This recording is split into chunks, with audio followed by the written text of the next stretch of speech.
Hey, American Contractor, viewers of the American Contractor Show.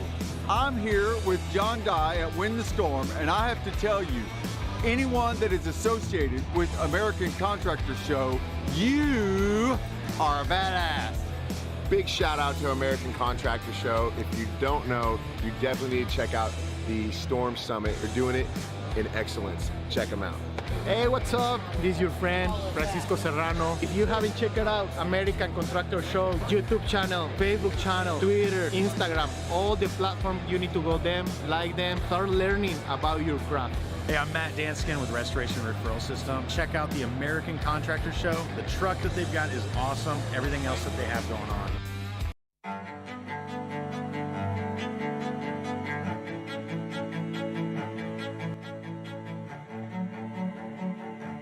This is Larry Bache with the Merlin Law Group, helping policyholders for more than 30 years. If you have a claim or your client has a claim that needs help, please feel free to call the Merlin Law Group because we are the true policyholder advocate.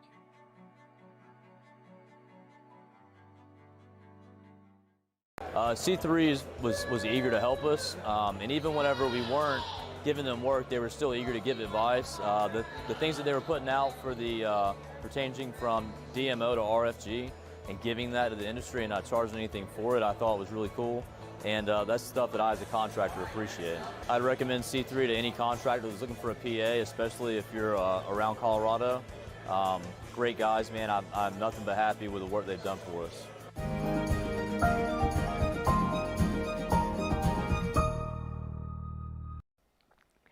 And good afternoon, everyone. Happy Tuesday. My name is meteorologist Heather Kane. It's time for our daily hail forecast. We got to thank our sponsors first. We have C3 Group, as well as a Merlin Law Group and American Contractor. Thank you guys, as always, for sponsoring our videos. I have them in the description. So if you guys want to check them out, please do so. So let's jump right into our weather headlines. It should be a pretty quiet day today. We don't really have any severe weather expected except for a tiny area in Washington, so I'll touch on that briefly. And then as we get into tomorrow, we do have a better chance to see some severe weather, including Oklahoma City and Dallas, so we will check in on that. And then after we get through tomorrow, it's going to get a little bit cooler as well as quieter.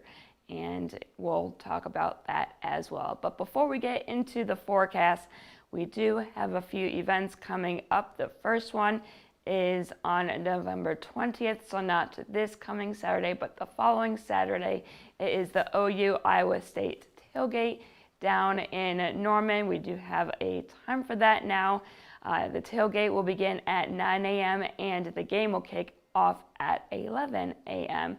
So we do have free food, free beer. We'll have the game on as well under a tent. So if you haven't gone to any of these yet, they are a lot of fun. So come on down and watch the game with us. And then the following Saturday, the 27th, we will be in Stillwater, not Norman, Stillwater, for the Bedlam game. So it's going to be OU versus OSU, Boomer Sooner, yeah. And that time is still to be determined. So stay tuned for that time to be updated. But again, that is on November 27th in Stillwater. So we do have Thanksgiving coming up. We are a few weeks away. Something I designed here. Let's zoom on into this wonderful feast. I think everyone here likes to eat, including myself. We are 16 days away, so a little over 2 weeks away from Thanksgiving. So that was a lot of fun to put together. But anyway, let's get right into our current conditions. We're pretty quiet across most of the United States. High pressure still in control in the southeast part of the U.S.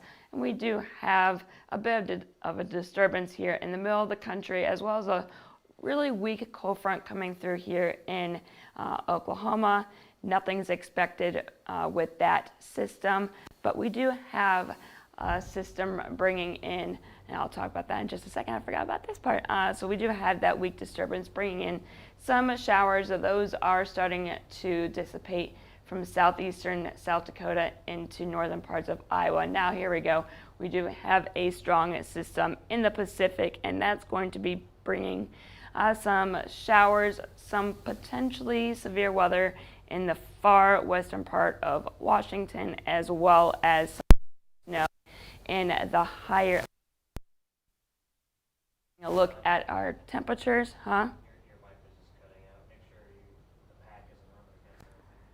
Yeah, it's not rubbing against anything right now. We good? Yeah, I'll try not to move my foot. Anyways, so our current temperatures across the United States pretty comfortable. A little bit cool in the northern part of the U.S. 77 in Miami.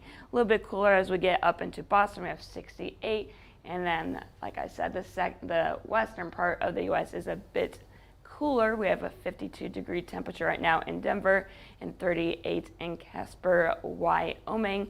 And our dew points were pretty comfortable as well. Nothing in terms of really oppressive dew points. Even Miami, you are only at a 60-degree dew point at this time, and mid-50s to almost 60 in Dallas for a dew point.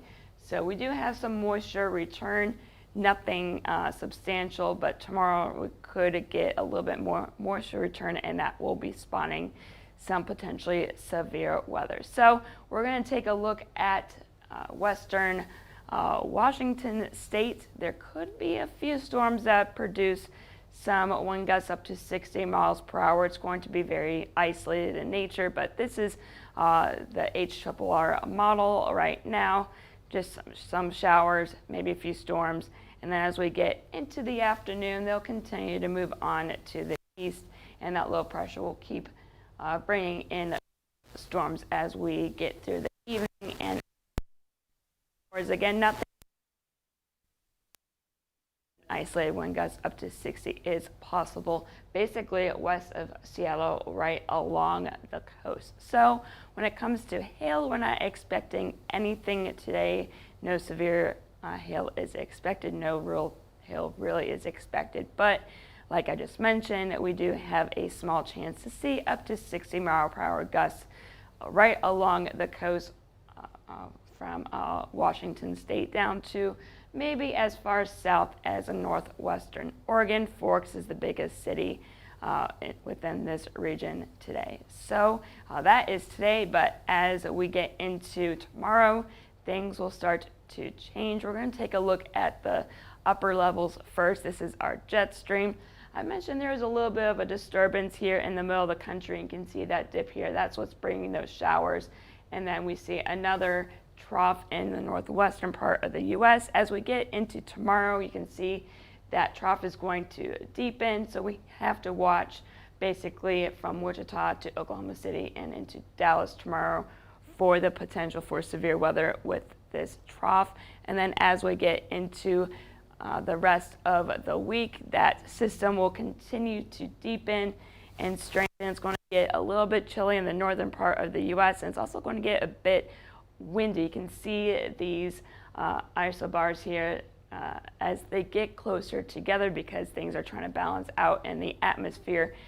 This indicates some stronger winds. So it's going to get chilly, a bit windy, and as we get into the weekend, you can see that the system will slowly move on to the east. That cold air will continue to deepen, and basically after tomorrow, it's going to be pretty quiet. It's a 6 a.m. Saturday. So what does that mean at the surface when it comes to tomorrow's severe weather event? Well, tomorrow afternoon, there will be a low pressure that will be developing in the panhandle of Texas, as well as a cold front, but there's going to be a stronger low pressure near the Canadian-U.S. border. And as we get through the day, that's basically all going to kind of merge and strengthen and deepen. This is going to be the stronger low pressure, so it's basically going to overtake everything. And this system will be moving on to the east. This is at 6 p.m. Central Time. This is when Oklahoma City, you will start to see that severe weather threat continue to increase. We got to watch you guys basically from 6 to 8 p.m. And as we get through the evening, the system will move on to the east. And as we get into tomorrow, it's basically just going to start flying across the United States. So we got to watch this system tomorrow. And as we get into Thursday, that cold front will continue to move on to the east. You can see those isobars around the low pressure starting to get closer together. I mentioned the closer those isobars are together, the stronger the winds are, because everything's just trying to balance things out. I would get into the math, but I don't want to put you guys to sleep. So as we get into Thursday and into Friday, that cold front will continue to move off to the east here, colder air and stronger winds behind it, and that's all she wrote for that. So when it comes to the dew points, you can see the winds are going to be bringing in some moisture from the Gulf of Mexico.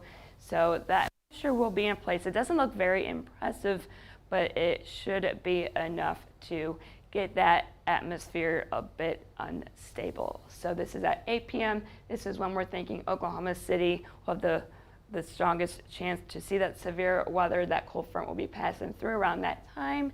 And then around 11:30 p.m., this is when we got to keep an eye on Dallas for that severe weather to be rolling on through. I think it's going to be basically between 10:30 and midnight for you guys down in Dallas. And then as we get into Thursday, you can see that will be clearing that area. And then for instability, we're going to be starting the day, not a whole lot. And as we get into the afternoon, we will start to see some more instability develop and come on through from Wichita to Oklahoma City down to Dallas. I think the better chance for severe weather is going to be here in Oklahoma City down to the DFW area. And as we get into the later evening hours, as that cold front comes on through and we lose that heating of the day, we'll lose that instability as well. And you can see here as the overnight, there's still a little bit of instability, but I think with this system, it's going to be moving fast, and I don't think there's really going to be a whole lot as we get into the overnight tomorrow. It should be mostly in the evening, but hey, Mother Nature, she always has a whole bunch of surprises for us, right? So this is tomorrow's future radar, one particular run of this one particular model. You guys know how it goes. This is Oklahoma City and Wichita and down into Dallas. Will be dry for most of the morning, and as we get into the afternoon, this is at 1 p.m. Central Time, a few storms are possible in Wichita, and then as we get into around 3:30 p.m., more development is possible from Oklahoma City down into the southern part of the state, and then as we get into the rest of the evening, more robust activity is possible. This is at 7:30 p.m., so that will be it moving on through, and then we got to keep an eye on Dallas, like I said, between 10:30 and midnight as that activity moves on through the region, and then it will quickly move off to the east as we get into the overnight hours. So let's take a look at these cities a bit closer. This is for Oklahoma City tomorrow. Again, a few showers are possible in the beginning of the afternoon. We have to start watching you guys in the later afternoon hours. Is at 6:30 p.m. More activity is expected to develop. Is at 7:30. A line that looks like it's going to be moving on through. So this is going to be, I think, more of a wind threat tomorrow, but some marginal hail is possible. And then after about 8 p.m., that should clear the area and we'll be moving off to the east. So we have that, and then we have the DFW area. A few showers are possible in the morning as well as the beginning of the afternoon hours. And I think severe weather-wise, we should be okay until about 10:30, and then we gotta watch the activity moving on through for you guys. So again, I think it's going to be mostly wind, but some hail is possible. That will be moving off quickly to the east as we get through the overnight hours. So for tomorrow, hail forecast, think up to quarter size hail, maybe up to $50 if we can get some storms to stay isolated, basically from Wichita down to Oklahoma City, down to DFW. And for severe winds, up to 60 miles per hour, that is possible from Wichita down to Oklahoma City, down to Dallas. And I do think the better chance for severe weather is going to be from Oklahoma City down to DFW. We can't rule it out as far north as Wichita, though. And then let's close out our forecast for today for a few cities. Denver today, if you are doing some roofing work, it looks dry, a little bit cool, up to 59 degrees by 3 p.m. today here in Yeah, Denver, that's the city I want. And then Dallas, today another beautiful day up to around 74 degrees by 3 p.m. and it should stay dry for the rest of the day. And then Oklahoma City, same deal. Temperatures will be really comfortable up to around 68 degrees at 3 p.m. for you guys. So a pretty nice day for these three big cities. I know you guys, we have a lot of followers and a lot of subscribers in those three cities. It should be a nice day in all three to get some work done. So go at it, you guys. So that is all that I have for you today. Make sure you follow us on Facebook, Twitter, Instagram, and YouTube. And if you have any questions, concerns, or you just want to say hi, you can give us a call at 855-334-4245. You can email us at info@hailtrace.com and check out our website at www.hailtrace.com. And I am meteorologist Heather Kay. I hope you all have a great rest of your Tuesday.